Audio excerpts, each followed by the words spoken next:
Welcome. Hi, I'm Mikki, and this is Mikkipedia, where I sit down and chat to doctors, professors, athletes, practitioners, and experts in their fields related to health, nutrition, fitness, and well-being. And I'm delighted that you're here. Morena, everyone. Hope you're having a great week. Sunday morning here as I am just recording the intro to today's podcast, and it's raining again. In fact, this entire weekend has been very overcast and sort of reminds me of, dare I say it, Dunedin, where the sun just does not break through the entire weekend. And I've just put washing out and it's raining. But anyway, this is not about me and my domestic chores. It is about you and what you can learn from today's podcast from a woman who is, I just so inspired by her work, Michelle Yandle. So Michelle Yandle is a certified holistic performance and nutrition coach. She's an educator, having previously trained as a teacher in Canada before coming out here to New Zealand. She's an entrepreneur and she's the author of the Empowered Eating Handbook and a guide to gentle nutrition, which is the book I have and absolutely love. And I came across Michelle through a Holistic Performance Institute conference that we were both speaking at, and just really loved hearing her message around nutrition and her approach to body positivity and getting out of that diet cycle. You know, Michelle is a wealth of information in all things around body positivity, nourishing the body, and also how to help people kind of reach this place where they just feel really good about what they're doing in the nutrition space and helping them meet their goals. So Michelle also established the Center of Empowered Eating in 2019 to help clients be their healthiest selves without having to give up the foods they love. And, you know, she's so much a staunch advocate for having your cake, eating it too, and feeling just great about it without having to compromise on all of those other things that we feel are really important for our overall health and well-being. So Michelle and I have a great discussion all about the 10 principles of empowered eating, and we talk about the medicine wheel and, you know, what she has learned over the years about her own indigenous population in Canada and how those messages from that traditional nutrition or health paradigm has really helped inform her own practice individually, but how she also helps others. We talked about gentle nutrition and eating in a way to make you feel good and how to find that middle ground of what works. We also end up just with a discussion about health coaching, and she, alongside Holistic Performance Institute, have created a course around health coaching that really takes these principles to help others the way that health coaching does.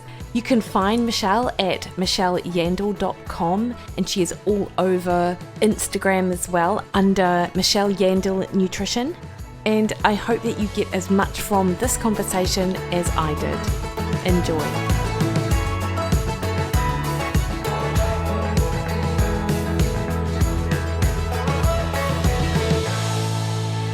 Kia ora, Michelle. How are you doing today? Oh, good, thanks. Thanks for having me. Oh, it's such a pleasure to be able to tee up a time to chat to you. When I started this podcast, part of the reason I started it was to give myself the excuse to touch base with a number of people that I know and that we see each other every once in a while, probably every couple of years, to actually be able to have a good conversation with people who are in the field and we're aligned on so many principles, but just have different perspectives. So I was super stoked that you agreed to come on my podcast. Yeah, no, I think it sounds great. And like you say, we've had sort of brief conversations here and there fleetingly over several years now, and it's good to just have a good long chat about things that are obviously really important to both of us. Yeah, and it's great from my perspective as well, Michelle, because you've really been such a producer, and what I mean is, like, you know, you brought us all together for the Well-Fed conference, which was such an amazing experience. And You've written a book in the last year. You've started the Centre of Empowered Eating. I know that you have helped Cliff with his Holistic Performance Institute course. You and Cliff have both designed the health coaching course. So it seems like you haven't really sat still, actually. No. No. Somebody asked me recently, or asked a general question about people and holidays, and I realized it's probably been a good couple of years since I've been on a holiday, and Yeah. very much needed. So it was a good reminder to make a plan for that. Have you made a plan for that? Vaguely, Okay. August. Okay. August, I should have some free time. It sounds great. Isn't it interesting too? Because of course, with COVID, we've essentially been a little grounded. Hmm. Yet, like you have like a couple of days here or there, but nothing really kind of somewhere else settled, not thinking about work. That's right. Yeah, yeah, and you do feel like I guess you're a bit trapped at the moment because you can only go so far, and you're still going to have that Kiwi culture wherever you travel.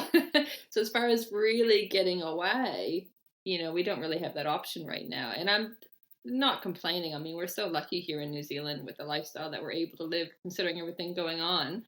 But yeah, it will be nice to one day be able to leave the country for a little bit and go on a nice holiday. And of course, you're Canadian, aren't you? That's right. Yeah, yeah. And never have I been homesick until now. Something about when and this will probably end up being a part of the conversation later, but when you take something away, you tend to want it more.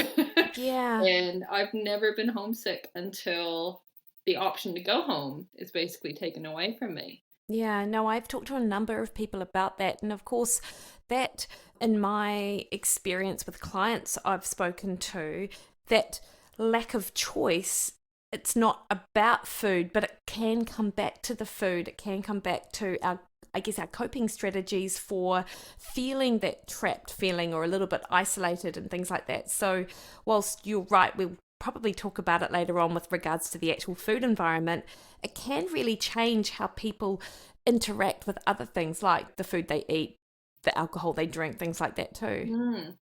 Absolutely. Michelle, so one of the first times that I heard you talk was at the Holistic Performance Nutrition Conference, and Right. I remember, like, I didn't know that much about you. We'd had some previous conversations, but I'm like, Michelle, you look at things from a different perspective, and it was a really welcome perspective. At the time, I had just probably had 1 or 2 years kind of involved in the Ancestral Health Society of New Zealand, and you talked about the medicine wheel. Yeah. And I wonder whether we could start with your background and what got you interested in, I guess, the indigenous principles around nutrition and health, and how that's kind of formed your nutrition perspective. Yeah, absolutely. So, my background is Mi'kmaq. That's on my mother's side. My father is French Acadian, and interestingly, those two cultures were really they formed a really strong friendship. So there's a lot of Mi'kmaq culture integrated with the French Acadian culture. So it was a big part of my culture and my history growing up.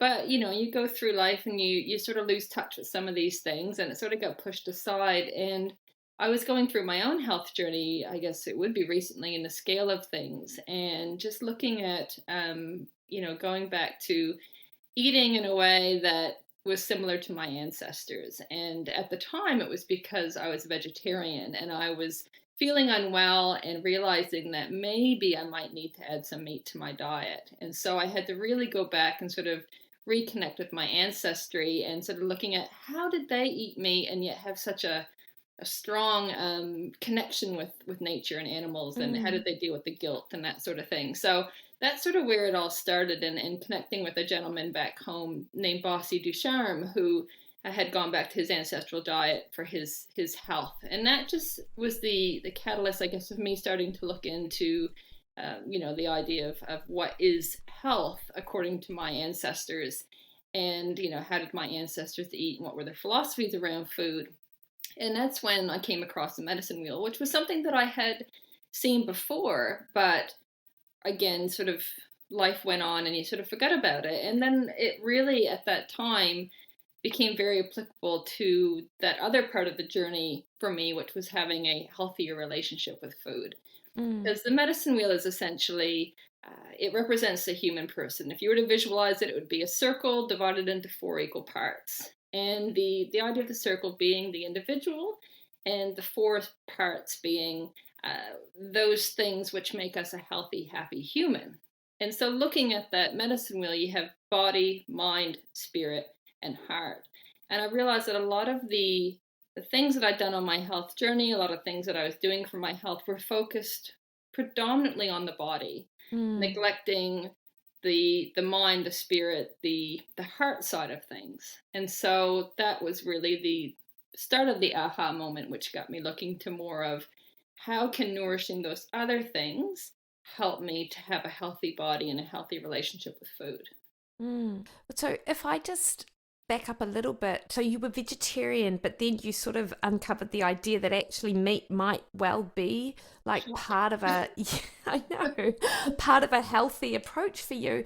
How did you deal with that, I guess, on an emotional level? Because, of course, a lot of Mm, people who are vegetarian, they do it on that emotional level of animal welfare or mm, looking after the environment.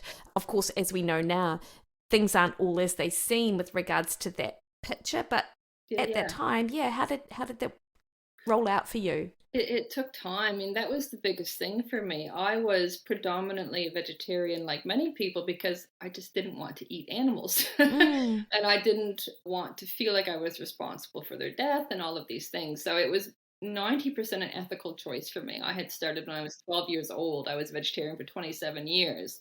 This was a big part of who I was. So that was the heart. That took a couple of years, to be honest, of the first step of contemplating that that may be what I need to improve my health. It might be that missing link that would give me the energy and the things that I needed. And so from that contemplation stage to actually doing it took a while. And it was that reconnecting with my ancestry and sort of going, again, how did they, this group of people that had such a huge respect for animals, a huge love of animals, of the environment, of ecology, all of these things, how did they eat meat? mm, And it, boy, it actually was the topic of my first book, was the A Diet for Seven Generations, which was yeah. ages ago. And that was all around the, what I believe to be the principles that you needed in order to make peace with that. And it ended up being about that more so than, you know, a dieting book or a health book. And big parts of that were quality versus quantity, in the sense of, you know, I eat very little meat, and I make sure that the meat that I eat is coming from a farm that has ethical practices. So I would rather not eat the meat if I can help it than eat something that I know came from crates or factory farms. Obviously, sometimes that'll still happen, but that Mm, overall aim, and a big part for me too was the gratitude. So smaller quantities of meat, but also this bringing in a modern version of the practice of thanking our food, thanking the animal for its life that it's given, saying a little, you know, a little prayer before I would eat it. That was a really important practice for me too. Some that I still sometimes still do, not quite as often, but sort of, you know, thanking the animal for offering its life, perhaps unintentionally, but mm, for providing its life so that I could be fed and that sort of thing. And that was a practice that I got into back then that really helped as well. But it was really just about that reconnecting and not mass consuming, and just mm, being mindful with it and being grateful for it. And it just, yeah, eventually got to the point where I could eat it. And yeah, it was interesting because after 27 years of vegetarianism, I actually got to a point where I was cooking meat for my husband. And I think this was the catalyst when I actually started to go, oh, that looks really good. I really want yeah, that. And I was like, whoa, where did that come from? Like, miss appalled by any type of meat on a plate. And yeah, here I was going, I could eat that. And I yeah, was like, yeah, okay, this is my body having a little conversation with me. yeah, yeah. I need to listen to it. And that whole listening to your body is really what empowered eating is all about. It's interesting, like your journey is not too dissimilar from my husband's journey actually. So he Mm, was also vegetarian for 27 years, and right.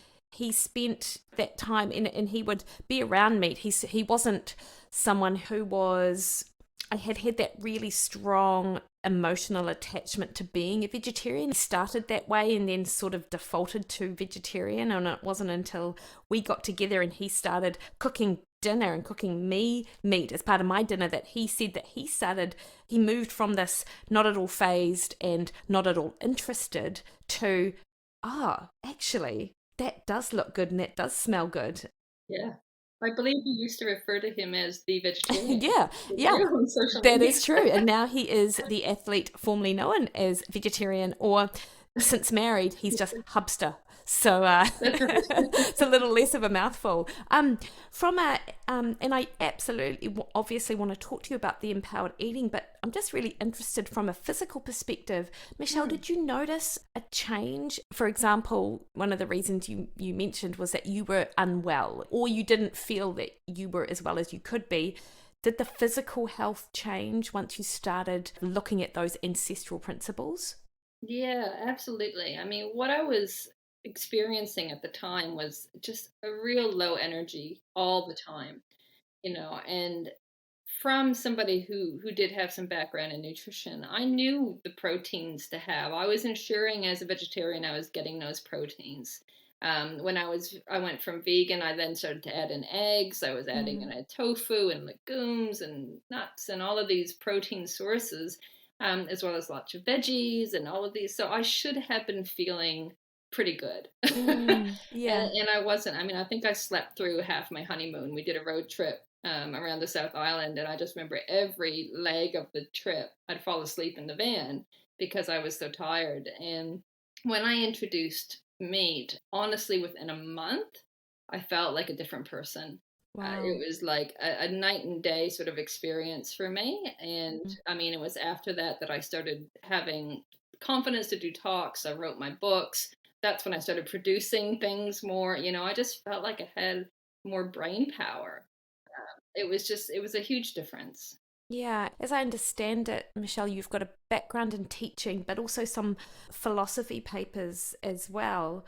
I wonder if that gives you just like a little bit more of an appreciation for thinking things in a different way as well. And I don't know, being a little bit more open to the idea that connecting back with your ancestors could be such a valuable thing for people to explore if they're sort of on that same journey. Absolutely. And speaking of the body positive stuff, connecting with my ancestors in that respect has been huge as well. The body that I have is basically the result of these ancestors from miles away. Like this is a gift from all of them. This is who I am. And also thinking of my ancestors in a sense of, would my grandmother, my great grandmother, great great grandmother want me to be suffering in regards to body image and that sort of thing? Or would they think I was beautiful the way I am? These sorts of things. So connecting with my ancestors, it's just been so powerful, both with the vegetarianism, with, eating in general, and also with the confidence and body positivity as well. Yeah. And Michelle, if we're thinking about the wheel of medicine and you talk about the body, the spirit, the heart, and the mind, outside of the vegetarianism, did you change any other aspects or did you adopt other principles to help you along the way or that you found particularly useful? Definitely. It was sort of looking at things like self-care, example Mm, for, the heart nourishing, or the spirit, I should say. mm, It's around just prioritizing that time for myself and making sure that I was taking some time to, have some time off, to do things that I enjoy. It was looking at, this idea, this quote of, living the life you crave so food will lose its power. Just doing more of the things that brought me joy, and also being more aware of my emotions that might be contributing to, certain eating behaviors and that sort of thing. So yeah, absolutely. I mean, it was just around being more in touch with my body, listening to my body, taking care of it as a whole, as opposed to just a body, you know. yeah, yeah. Being more mindful of my eating choices and being more mindful of what my body wanted.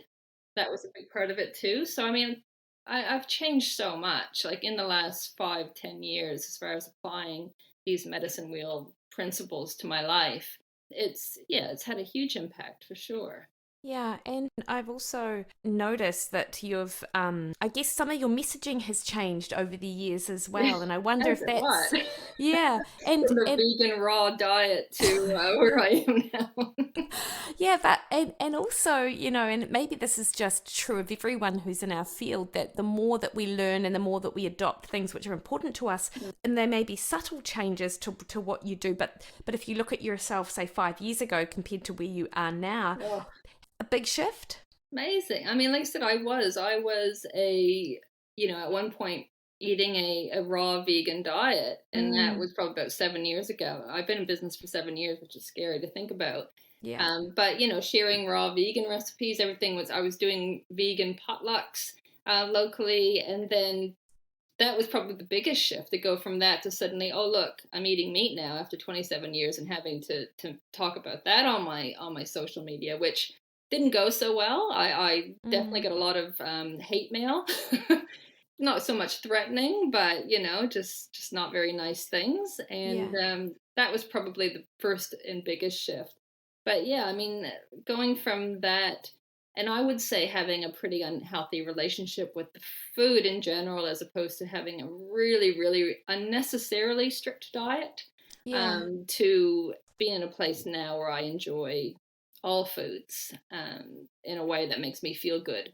yeah, So, I posted a recipe the other day for a wagon wheel slice, which was just pure sugar, gluten, chocolate. I would yeah, never have yeah. posted that on my page 5 years ago. But now it's, look, this is something that we enjoy every once in a while. It's not a big deal. It's delicious.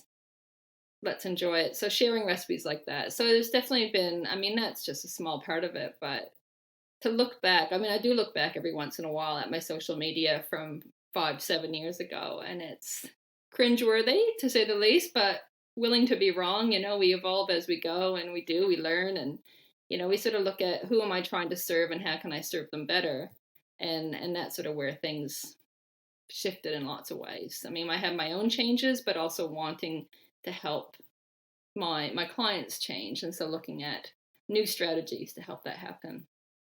Michelle, did you teach here in New Zealand? Was that something that and then you moved away from that into your own business? Or was that something that you did in Canada and then shifted when you were over here? Yeah, that's right. So I did teach in New Zealand. I taught in Canada for about 4 years, and then I taught Mm, in New Zealand for another four.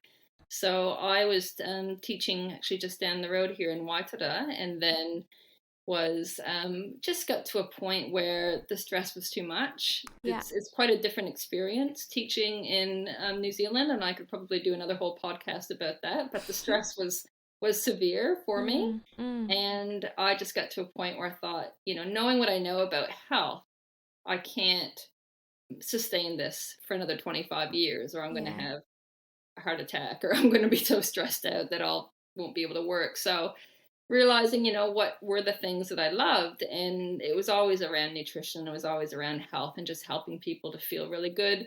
And that's when I decided to start looking at health coaching. Yeah, yeah, so Yeah. interesting. And you mentioned before about how you worked on nourishing those other parts of the wheel for you, which are some of the phrases that you used, I recognize from your principles of empowered eating as well. So, have these been things that have just kind of moved through with you as you've made that transition from teacher, health coach to, but you're so much more than a health coach now. I feel that you are. You're a real educator. You've used those skills and now you're out there with more than just working on that one-on-one basis, but Yeah. you've created this platform where you engage with a lot of people. Yeah, it's very, I would say the one-on-one health coaching is a very small part of what I'm doing at the moment. It's a lot more around that educational side of things. And, I guess the teacher in me is always present, and I do enjoy teaching. And not that I don't enjoy coaching, but it has evolved into different roles, and I just go with the flow. I'm a type of person that wants to see where things take me, and right now I've got a few hats on, but it seems to be that it's evolved from everything that's kind of happened before. So Yeah. yes, I would say that I've carried through lots of things to the point where I'm at now, Yeah, definitely. and health coaching, which we will talk about with regards to your course with Cliff in a moment, but that is kind of gaining in popularity in, New Zealand and Mm. Australia. And so for you to kind of shift your focus back when you did, but that seems to me to be quite like you're an early adopter of that kind of approach, which in Mm. itself must have, for me, I know like any kind of change in going from a full-time position to then being your own boss, whilst very exciting, had to come with a little bit of stress or a little bit of the unknown. But was that just an exciting prospect for you? Oh, what's funny is that it was actually you when we were, first getting to know each other, I think that, said to me ages ago, like probably 6 years ago, and said something along those lines of, are you sure you're not stressed? And I remember at the time being like, no, this is a dream. Like, this is great. But you're absolutely right. It is stressful, and it was all exciting and new, but that alone can be a stress when something, this big change happening and all of that. So I've forgotten your question, but that did remind me of when you used to actually say that to me. So yeah, absolutely. It's stressful. I don't think I would ever change I would never change Mm-hmm. it. I love what I Mm-hmm. do. It's freedom Yeah. for me to be able to make my own hours, to be able to say yes to some things and no to others. I can go to the toilet if I want to go to the toilet. It's not like teaching where you have to wait till 11 a.m. or whatever it is. But yeah, no, it definitely comes with its own stresses, but I wouldn't change Yeah, it. and even though you're kind of educating on a wider platform with a obviously adults, and like obviously quite different from your teaching years, as I understand it, you're also involved in a body positivity course that works with teenage girls. Is that right?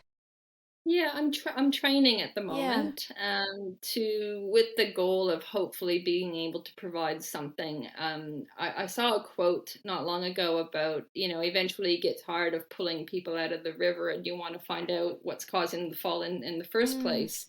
And that just, again, I keep revisiting this idea of, if I can help young women and young men to be more confident in their body when they're young, how many issues down the road can I hopefully prevent? And so I've been studying with it's a course in the United States, out of, I think they're in Berkeley, but it's around helping young people to build that confidence in themselves and take care of themselves, because they deserve it, as opposed to because they feel like they're broken or something along those lines. So the dream would be to be able to offer these programs and coaching to young people at no mm, cost.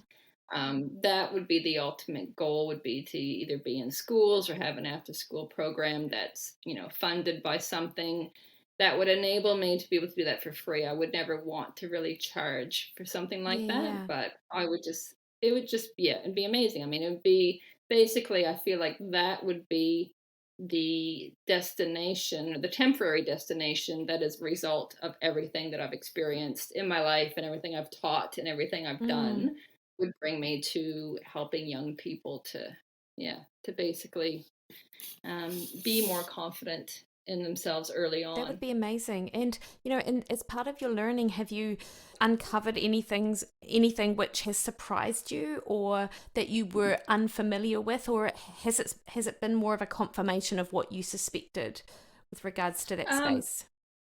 And I mean, there's been a few, like I said, aha moments, and that whole connecting to your ancestors in regards to body positivity, that came from that course, and that Mm, was another.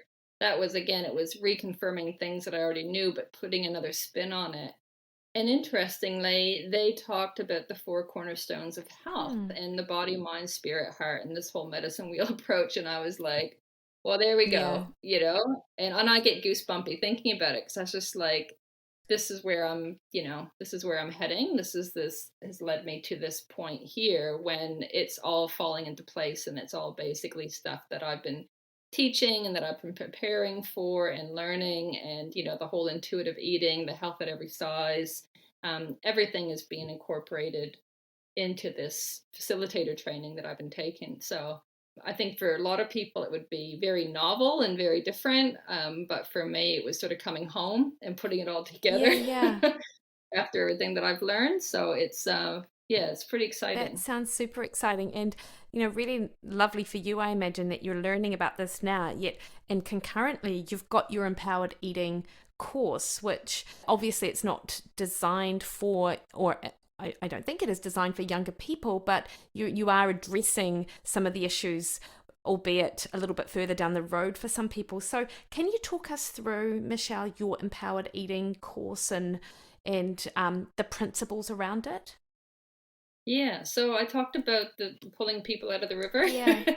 That's sort of what I guess the empowered eating course is doing, and it's sort of trying to break that cycle of the kind of, I guess, the eat, repent, repeat cycle of going on and off, restrictive diets and doing the weight cycling and getting to a point where they're just completely confused about what to Mm, eat and just the emotional eating, the self sabotage, all of these things that come from years of dieting and diet culture. And when I say dieting, I'm talking basically about anything that's restrictive to somebody. And that feels very restrictive, and people feel ashamed if they eat certain foods mm, and that sort of thing. I mean, I started my first diet when I was 12 years old, mm, so I've been there. I think it was Weight Watchers or something when I was 12.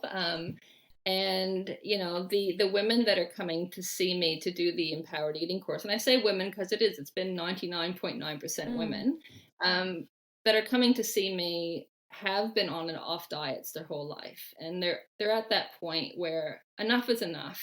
I just want to be well. I just want to learn to listen to my body again. And I want to just start to nourish and take care of myself because I deserve it. So it's basically divided up into 8 principles. And I won't go through each of those principles, but the gist is it's learning to re listen to our mm, bodies and reconnect to our bodies in the sense of hunger and fullness, about learning and listening to which foods actually make us feel good mm. because we are so different, and really learning to listen to those signals around why do I want to eat if I'm not hungry. Yeah, So actually stopping and asking, am I yeah, hungry? And if not, what's going on? I mean, we always have the right to eat, but if you're not hungry, it's interesting to sort of go, okay, well then why do I want to eat? What's happening here? Am I bored? Am I lonely? Am I just seeing the food, or any number of triggers? So we spend a lot of time looking at triggers and that sort of thing. And it's also just around starting to make peace with food again. A lot of the women that I work with are, for example, terrified to eat a banana, yeah, for example, or they are terrified to eat, you name it, bread or anything like yeah, that, or even if it's gluten-free bread, yeah, anything. They're just terrified of certain foods that they've learned are bad over the years. And so I help them to be able to enjoy those foods if they want them mm, without feeling out of control. So that feeling, if I have just one, I won't be able to yeah, stop. I help them to be able to just have one and be okay with it, or have two, or have 10 if they really want it, and make peace with that and just move on. yeah, So I really want people to find that balance of what makes them feel good mentally, physically. And that's what empowered eating is all about. So it is really just about learning to re listen to our body's wisdom again, mm, um, and to learn what's right for them and whatever that may be. mm. I love the way that you put that listen to your body's wisdom, which is kind of bringing in what you talked before about the contribution of our ancestors and those that have come before us that have really contributed to who we are today. Well, that's what I'm, kind of Yeah. thinking about when you Yeah. say that. And as I was listening to you, Michelle, I was thinking that you're quite kind of diet agnostic. Like it's not like you're particularly pushing any one approach, despite your own journey in going Mm. vegan, vegetarian to eating meat. Recognizing that for you, that was Paleo, keto, raw. yeah, and that was appropriate for you, but maybe for other people, they may actually feel better if they reduced down the red meat in their diet and they actually started eating more vegetarian or and I really like that really openness about the actual food itself and recognizing that it's very different for everybody. Yeah, because there's a lot of black and white thinking depending on what band camp you're in, Mm, if you're obviously a vegetarian, you might think that vegetarianism is the best thing for everybody, and if you're in a public sphere, you may be teaching that. Or if somebody is keto, they can be very vocal about keto being the only way to go. Paleo, I mean, whatever it is, it's all or nothing in that time, and it's my way or the highway as far as it being the best way to eat. But somebody may try that way of eating and actually feel really awful, or think that they're doing it wrong, or that it's, obviously a fault in them, or they've got no willpower if they can't sustain it, or whatever it is, and they think, they can be really hard on mm, themselves when actually we're just so different, and we can change in our lifetime too. I mean, what worked for us when we were 17 may not work for us now. I mean, I used to have 4 bagels a day. I couldn't do that right now.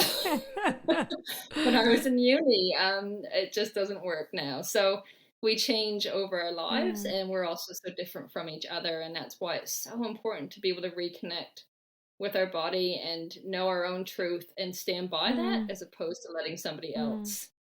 And obviously, we do have there is a place for people to guide us and to start us off and to help us to experiment and help us to find what works for us. But it's that all or nothing thinking that gets us in Yeah, trouble. and the people that you work with, Michelle, I imagine that they must almost breathe a sigh of relief when they realize, or when you talk them through the principles of what you're trying to achieve with them, because it's finding Mm. that peace, it's finding that acceptance, which, regardless of where you sit in your dietary principles, that ultimately finding peace with what you're doing is going to relieve a lot of the stress that people have around food and the guilt and the shame. Yeah. Oh, you get both. You get a mixture. You get people that are still really terrified of the thought of reintroducing certain foods, and they take a little bit longer. But for those that it clicks with, and for those that are ready, it's a game changer. And I still get messages from people all the time that say empowered eating, changed my life, and how beautiful it is to be able to enjoy birthday cake without worrying about it making them fat, or all of these things, is just it's a huge weight off their shoulders. And I just want them to be able to enjoy their life, whatever that looks like, and have the energy to do that, but also be able to just enjoy the situation. I mean, food is culture. Food is so much more than just putting something in our mouths and it being fuel.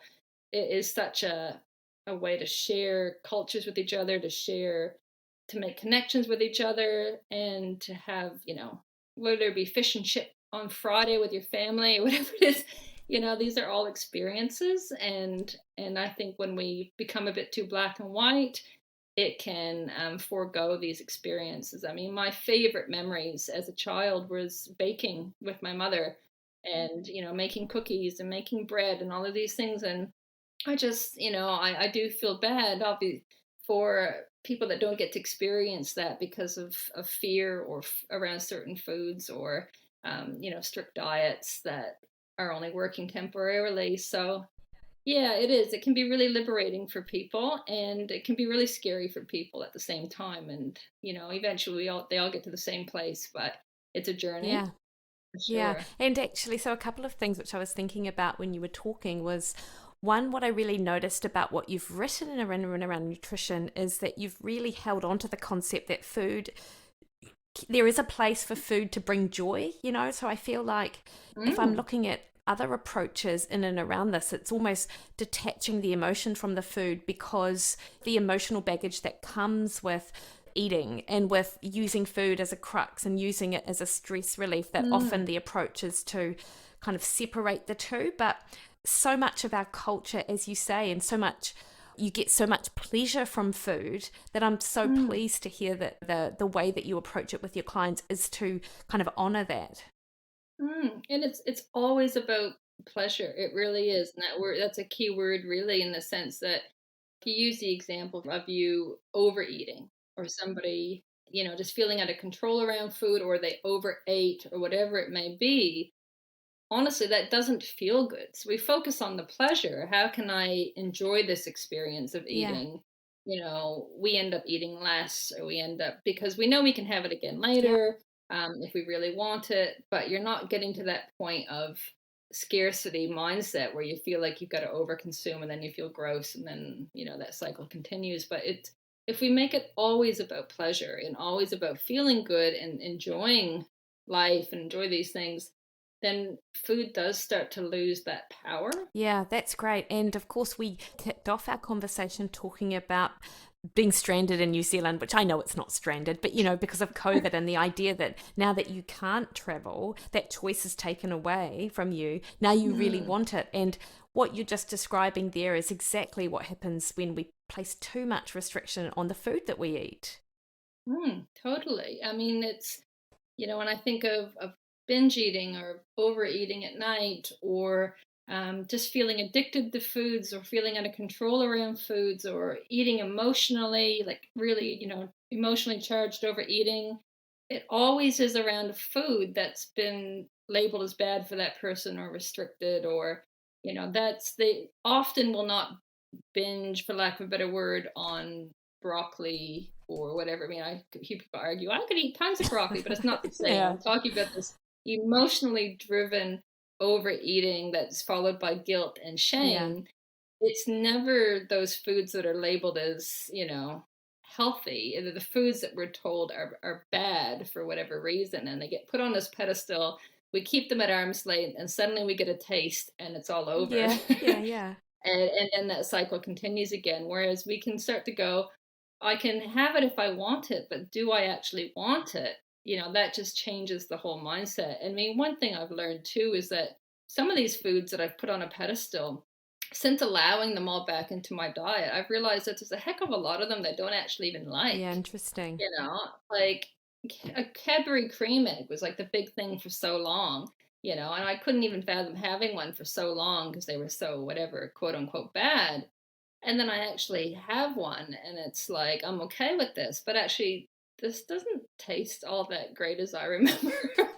It's kind of plasticky and a little overly sweet. I'd rather have some dark chocolate or whatever it may be. But when you bring in that choice of, I can have the cream egg, it's not a big deal, but do I want it? Do I get pleasure from it? Is it enjoyable, or would I rather just have some really beautiful dark chocolate, or a beautiful milk chocolate, whatever it may be, but something that's going to be a lot more satisfying? Yeah, I love that. And I got to say, I had this similar experience with a Tim Tam, and it was wholly disappointing how nonplussed I was at the whole thing. I was like, oh, I used to Yeah, love these, but actually just a little bit plastic, and it didn't quite yeah, have the mouthfeel that, as you say, like a beautiful piece of chocolate would have. yeah. And it's not about restricting. It's not that I can't have the cream egg, that I'm only eating dark chocolate because it's Yeah, healthier. yeah, It's actually, I really just enjoy it yeah, yeah. more, and that's Yeah, fine. and also like you've said a couple of times during our conversation about what people choose to eat, have the wagon wheel, it's no big deal. And just saying it's no big deal is exactly the point, isn't it? It's taking that emotionally charged uh, Yeah. part out of it for people. Because I mean, the guilt alone Mm, is an emotion. yeah. Feeling guilty about something is emotional, and it often what we'll do is we'll just eat more because we're trying to soothe that guilt, Yeah. in the first place. Or, we're thinking, well, I've already blown it, so I might as well keep going, as opposed to looking at the bigger picture and have you actually blown it, But did you though? It just reminds me of that show Schitt's Creek. Oh, yeah. Did you really blow it though? Yeah, yeah, brilliant. Did you?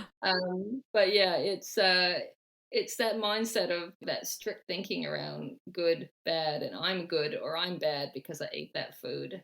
And it was actually Cliff Harvey, our mutual friend, that was part of that healing. And I joke about it a lot with him and Bella, because I remember that I was still quite strict in that good and bad, healthy, not healthy sort of food spectrum, and was going to actually stay with Cliff and Bella over the weekend, and Bella was making dinner, and I thought, oh, I wonder what, like healthy concoction they're going to whip up, like it's going to be incredible, it'll be kale and all this stuff, and it was like pizza and beer. Just regular old pizza on white bread crust, Yeah. And that was such an eye opener for me. And it was like, and that was sort of when this sort of, I guess there was a little bit of anger in the sense of, I think that people such as myself who are in these health world, if you eat something that's not healthy, labeled healthy, I think it's important to share people that you do and this balance and Yeah. that sort of thing, so that people don't get this false impression that we're perfect all the time and we eat, only the best foods all the time, because that creates that sense of fear for others that are following, these pages. And so just so eye-opening for me to go to Cliff and Bella's and have pizza and beer and know that was okay. And again, it's that whole weight off your shoulders and going, actually, it's okay to eat these Yeah, foods. and I completely agree with you, and I feel like from a practitioner perspective, that's definitely how I've evolved over the last few years as well. You almost, Mm, and so many people I've talked to either, you go from one extreme to the next, but as you evolve, mm, you go back to what it isn't moderation and it isn't middle ground, but it's this, but it could be, and you just find yeah. your middle ground, I suppose. Yeah. And another mutual connection I think about is Dallas Hartwig, Yeah. the author of It Starts with Food. And he did a post around that same time. It was almost like the universe talking to me.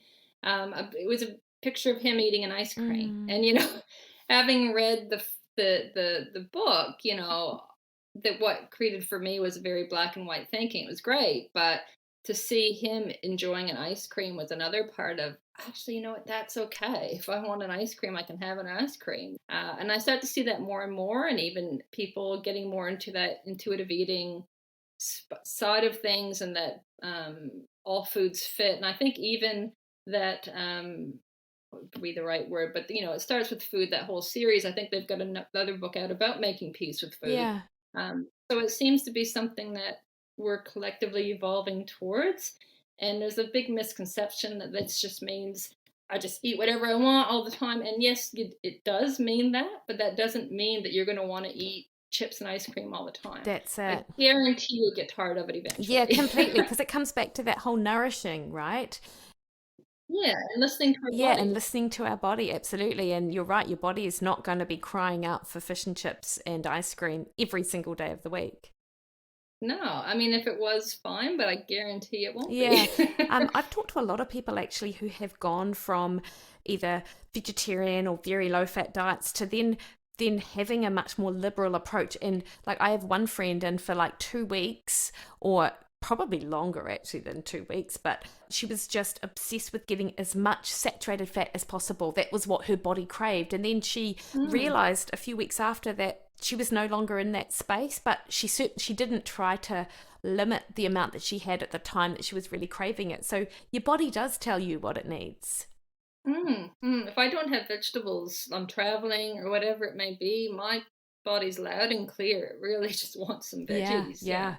yeah, If we listen to it and honor it, but we get to a point where we self doubt, yeah. because we feel so out of control around certain foods that we can start to lose that trust with our bodies, and that's a big part of empowered eating too, is rebuilding that Yeah, trust. nice. Yeah. So, Michelle, how long is your course? And is it a guided course, or is it something that people can just do at their own in their own schedules? How does that look? So there are three options. It's an 8-week course, and so I've tried to make it adjustable, I guess, to any budget and any lifestyle. So if somebody wanted to just do it DIY, I call it the self study. They can just do the course. Each module will open up every week, and they can spend some time doing the activities. And they can also reach out to me if they have questions and that sort of thing too. So they're not completely on their Mm, own. So they can do that, or they can do the supported version, which is starts with a session with myself or my coach Gail, and we start them off, and then they do the course pretty much on their own, except that we have a weekly check-in where I send them a message, or Gail sends them a message to see how they're getting on. nice. And then we can brainstorm around that. And then the third option is for those that really want some more intensive support. So they would have the 8 weeks of the program, but they would also have 4 one-to-one sessions with either myself or Gail. So yeah, so it really depends on the person. It depends on their budget, depends on the level of support. I would say that most people go with the supported, because it's sort of in the middle with all of those things Yeah. considered. And, they still have somebody that's looking out for them, but they don't have to have those regular in-person catch-ups. They're just having somebody that's messaging them Awesome. and saying, "How are things going? Anything I can help you with? What are the challenges? What's going well?"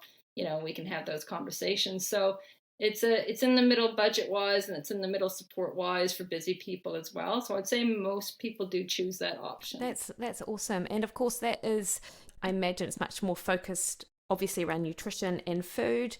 But your other arm, which we talked about briefly, and I just want to do a little bit more on that, is the health coaching aspect and your course that you and Cliff have designed for Holistic Performance Institute. Can you tell us a little bit about that?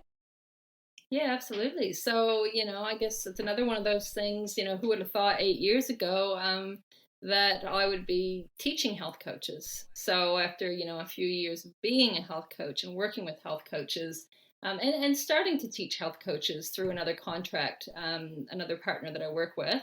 But Cliff approached me about us creating a health coaching course at HPN. He already had his nutrition coaching, which is essentially a branch of that. It is a course that will continue from there. That includes an intensive with 40 hours of one-to-one teaching and coaching with myself, which will then enable them to be certified as a health coach here in New Zealand, Australia. So the New Zealand Australia Health Coaching Association. So yeah, so it's pretty in depth, and it's great, and I'm just really looking forward. That's going to be starting in a couple weeks. That's awesome. He says with a high pitched squeal, but yeah, it's coming very quickly. It's funny you say, who would have thought? But let's face it, Michelle, you've been teaching for most of your career in one way, shape, or form. So it's absolutely not a surprise to me. And it's, it's awesome, particularly with your experience. What is it that you're hoping, or what do you see out there with regards to health coaches and where health coaches might, that you currently sort of see? Are there areas where you feel that things could be improved? So, I mean, there might not be, but Yeah, I think the art of coaching has been lost for a long time. I think in the sense of a lot of people see being a health coach or nutrition coach as a way to go and give people food advice and nutrition advice without being a qualified nutritionist or dietitian. And that's exactly what it's not. Health coaching is about walking alongside yeah, somebody and supporting them and unlocking motivations for them, and being able to help.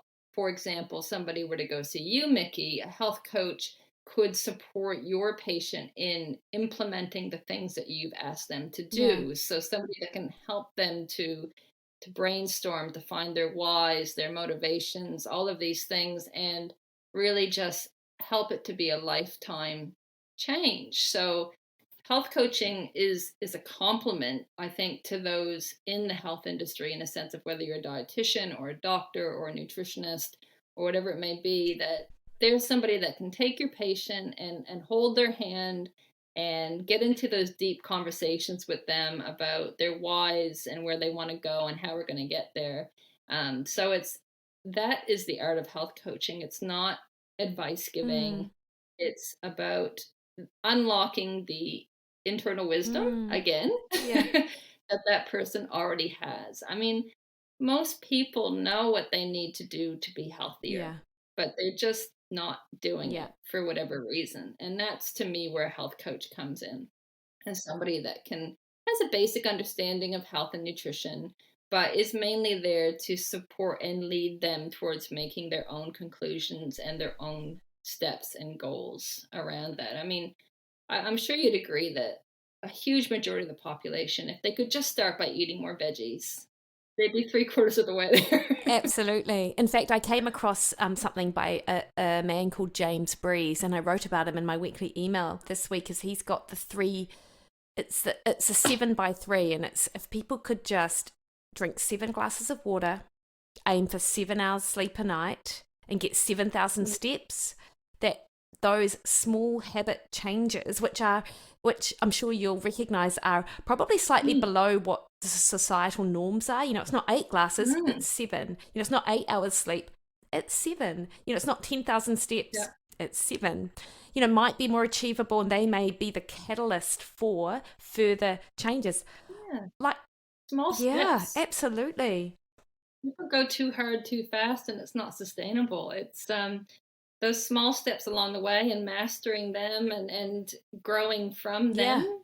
I mean, we all want the quick yeah. solution, but the quick solution is often the smaller steps. Absolutely. And I feel like a health coach would play such an important role in helping bring awareness to that as well. And I would hope so. yeah. Yeah, And yeah. so I suppose in North America, health coaches have started to play quite important roles in physicians' offices alongside nurse Mm, practitioners, and helping mm, take those prescriptions of lifestyle mm, change and helping people put them into place. And of course, the medical system is different as to how people pay for that over in North America, mm. whereas here, of course, a lot of our funding comes from the public health dollar. Michelle, do you think that that might change the adoption of health coaches into those really important GP offices? Or Yeah, it's yeah, happening. In the Hutt Valley at the moment, and some other DHBs, they do now have health coaches in their brilliant. practices. So just recently, I'd say within this last year now, they're starting to take a more holistic approach to health and well-being, and there are full-time health coaches in medical centers now in New Zealand, and it's exciting. I mean, it's such a good opportunity. It's a good time to get into health coaching because there's a lot of GP practices in New Zealand. And eventually, this will be something that will roll out New Zealand wide. And so there's lots of opportunities for people to help people in that public health care. So it's happening. It's slow, but it's definitely there. So it's really great to That's see. awesome. And of course, because when people work with the likes of me or a doctor or something like that, they have a short space of time with which we provide information, and then Mm, it's having that regular kind of touch point like a health coach. And I often see personal trainers working in the same space because they're much more likely to see the person more frequently than the every 3 weeks with me. And also, of course, my job is to provide tools so people don't need me. That's my ultimate goal. And a health coach can help guide that person to that position, probably in a much more complete way, in addition to a nutritionist or a dietitian. yeah, absolutely. There's a place for them, and it's exciting to see that it's happening more and more, and that it's less of a. I think it's starting to get recognized as a reputable profession instead of just some weirdo on Instagram that's telling you to do a juice fast or whatever it may be. Yeah. Whatever the so it's nice to see that it's being, just recognized as something that is a valid profession. And I do think this is an exciting time to be getting into health coaching. When I was in health coaching, it was still quackery, it was still weirdo stuff, and and I'm so glad to see that it's gotten into this place where it should be, which is, basically removing barriers for Yeah, people. absolutely. And hey, look, I'm sure at one point in time, the idea of training in a box or doing boot camp sessions in a park or something like that would have also been seen as a bit quackery and weird. But hey, Yeah, things that's change. This right. stuff is now the norm. And Absolutely. particularly in light of the public health crisis that is the chronic Yeah. disease, like we need people like this in positions to help people because knowledge is not Yeah. enough. Knowledge will never The be more the enough. merrier. Yeah. Yeah. The more people we can get to help people to feel great. I mean, that's what it's all about. Is feeling great and taking care of ourselves and being kind to ourselves. The more we've got out there to help support people, I think just a better world it'll be. Michelle, I have to say, with everything that you do in this space, you absolutely like that's what you do. You are out there. You are Oh, thank one of the you. most influential people to my mind that is sitting in this space projecting that message. So I'm really excited. One, for empowered eating and the Centre of Empowered Eating. Two, for your work in that body positivity space with adolescents, like what a need. And that makes me get goosebumps thinking about just what an important thing this is and how important it could be for the young people obviously New Zealand, but to get into the schools would be amazing. And then finally, with your work in this health coaching space, you're just continuing to, I suppose, you're taking your teaching principles and just putting them out there in this health space. So we're very thankful. Yeah, I'm pretty busy. Yeah, pretty busy. It's all great stuff. When you put it all like that, that's not even half of it. So yeah, no, it's I appreciate that. Thank you so much. That means a lot for me coming from you. You are welcome. And I am just gunning for you deciding that you don't have enough on your plate and you really want to run a well-fed conference again and you want to have me back. Because that was one of the best conferences that I've spoken at. Oh, thank you. Oh, that's really good to hear. It was brilliant. Awesome. Thanks, So Mikki. Michelle, tell me, where can people find you? So nice and easy, MichelleYandle.com. Yandle as in candle, if you want to spell it. But just MichelleYandle.com. Michelle Yandle Nutrition on Facebook and Instagram and LinkedIn and all of those sorts of things. But if you look up Michelle Yandle, you'll find me somewhere. That's awesome, thank you. And of course, I'm going to put notes to your books. And really, we've kind of skimmed the surface as to what I wanted to talk about. So I'll definitely have to get you back on. Your books, your Empowered Eating course, and of course your Instagram and your website. So thank you, Michelle. Thank you, Mikki.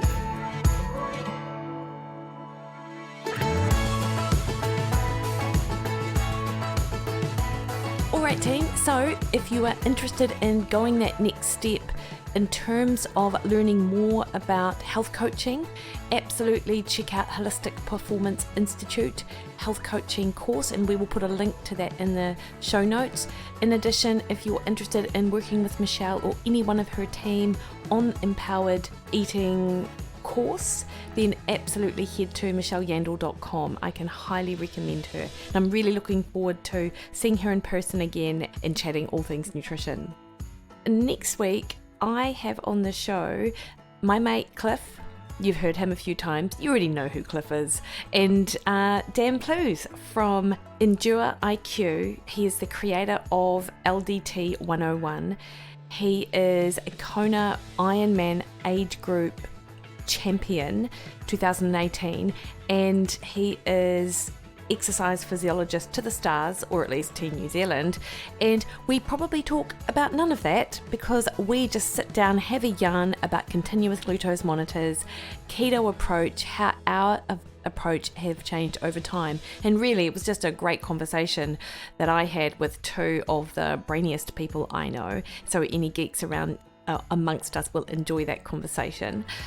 Until then though, you can catch me on Facebook at Mikki Williden Nutrition, over on Twitter and Instagram at Mikki Williden, or over on my website MikkiWilliden.com, where you can book consultations or sign up to one of my meal plans where you get shopping lists, a 28-day meal plan, the ability to ask me questions 24/7, so really pick my brain, and you can join our private Facebook group for some general Q&A and our Tuesday night forums. And if you head over to my website, you can also pop your name in a little box that pops up and you get on my email list, and I share with you my weekly sort of research finds, what I'm thinking about, what I'm grappling with, and how I'm approaching different nutrition conundrums. So anyway, not just conundrums, but anything. Until then, team, have a great week. Look forward to catching you next week. See ya.